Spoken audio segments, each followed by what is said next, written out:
ఇన్నేళ్ళు తెలంగాణలో పంచలేదు. కానీ ఫ్యూచర్లో ఖచ్చితంగా ఒకనాడు మేము అధికారంలోకి వస్తాం.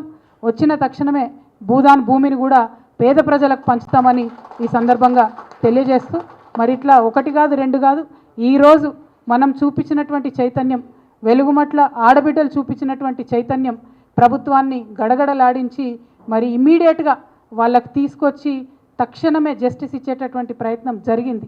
అదే ప్రతిపక్షాలేమో మేము అధికారంలోకి వచ్చినాక 3 ఏళ్ల తర్వాత మీకు జస్టిస్ చేస్తామని చెప్పిండ్రు. కానీ we don't believe in that. అన్యాయం జరిగిందంటే ఇమీడియట్గా ప్రతిఘటన ఉండాల్సిందే. ఆ బ్లడ్, ఆ చైతన్యం తెలంగాణలో ఉన్నది. ఆ ప్రజలు ప్రతిఘటించడానికి మేము ఒక వెన్నుదన్నుగా నిలబడతాం, వాళ్ళకు మద్దతు ఇస్తామని సందర్భంగా తెలియజేస్తూ, మరి సంపూర్ణంగా ఈ యొక్క కార్యక్రమంలో యాక్టివ్గా పాల్గొని గత 4 రోజుల నుంచి కూడా నిరంతరం శ్రమిస్తున్నటువంటి డిఎస్పీ కార్యకర్తలకు, ఎస్సీ ఎస్టీ బీసీ జేఏసీ కార్యకర్తలకు, తెలంగాణ జాగృతి కార్యకర్తలకు హృదయపూర్వకంగా నేను ధన్యవాదాలు తెలియజేస్తూ ఉన్నా, అభినందనలు తెలియజేస్తూ ఉన్నా. మీరు చేసింది మామూలు ఫైట్ కాదు. మీతోని ఇవాళ ఒక రెవల్యూషన్ వచ్చింది తెలంగాణలో. ప్రభుత్వాన్ని 100 మెట్లు దించి పేదవాడికి న్యాయం చేయొచ్చు అనేటటువంటి విశ్వాసం వచ్చింది. కాబట్టి మీ అందరికీ మనస్ఫూర్తిగా ధన్యవాదాలు తెలియజేస్తూ, ఇది ఆగలేదు పోరాటం, విరామం మాత్రమే. ఫ్యాక్ట్ ఫైండింగ్ కమిటీ తర్వాత ఇంకా ఏమన్నా తెలిస్తే, ఇంకా ఏమన్నా అంశాలు ఉంటే వాటి మీద కూడా ఖచ్చితంగా ఫైట్ చేస్తాం. మరి మొత్తం అంశాన్ని కూడా కంక్లూడ్ చేస్తూ మాట్లాడవలసిందిగా నేను అయితే ఇక్కడ ఒక చిన్న అంశము ప్రభుత్వాన్ని మేము డిమాండ్ చేయదలుచుకున్నాం. ఇవాళ మీరు ఒప్పుకున్నారు ల్యాండ్ ఓనర్స్ వాళ్ళు అని చెప్పి.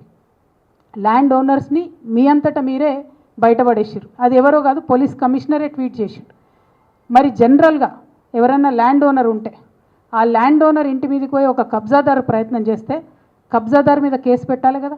మరి అదేవిధంగా ఇవాళ ఎవరైతే కలెక్టర్ కావచ్చు, ఇంకోరు కావచ్చు అధికారులు పేద ప్రజల ఇంటి మీదకి పోయినరో వాళ్ళ మీద కేసులు పెట్టండి. మేము పేద ప్రజల పక్షాన్ని నిలబడి కొట్లాడితే మా మీద, మా కార్యకర్తలందరి మీద 33 మంది మీదనో నిన్న కేసులు పెట్టిండ్రు. తక్షణమే ఆ కేసులు ఎత్తేయాలి. సరే, నా మీద విశారదన్ గారి మీద ఎత్తేపోయినా మా కార్యకర్తలందరి మీద మాత్రం కేసులు ఖచ్చితంగా ఎత్తేయాలని చెప్పి నేను ప్రభుత్వాన్ని డిమాండ్ చేస్తున్నా. తప్పు మీది ఒప్పుకుంటున్నారు మీరు, మీ పోలీస్ శాఖ వారే డైరెక్ట్గా ట్వీట్ చేసిండ్రు అంటే అఫీషియల్గా మీరు ల్యాండ్ ఓనర్స్ వాళ్ళని చెప్తున్నారు. మరి వాళ్ళ పక్షాన్ని నిలబడి పోరాటం చేసిన మా కార్యకర్తల మీద కేసులు ఎందుకు, ఆ బాధితుల మీద కేసులు ఎందుకు? మీరు అధికారుల మీద కేసులు పెట్టండి, అంతేగాని ఈ పేద ప్రజల మీద కాదు అని చెప్పి డిమాండ్ చేస్తూ, మరి అనేక ప్రజా సంఘాలు, ప్రగతిశీల శక్తులు నిన్న ఇవాళ దీక్ష సందర్భంలో కూడా వచ్చి మద్దతు ఇచ్చినాయి. అనేక మంది వచ్చిండ్రు. ఇవాళ ఒక్క రోజులే దాదాపు 100 మంది అనేక సంఘాల వాళ్ళు వచ్చిండ్రు.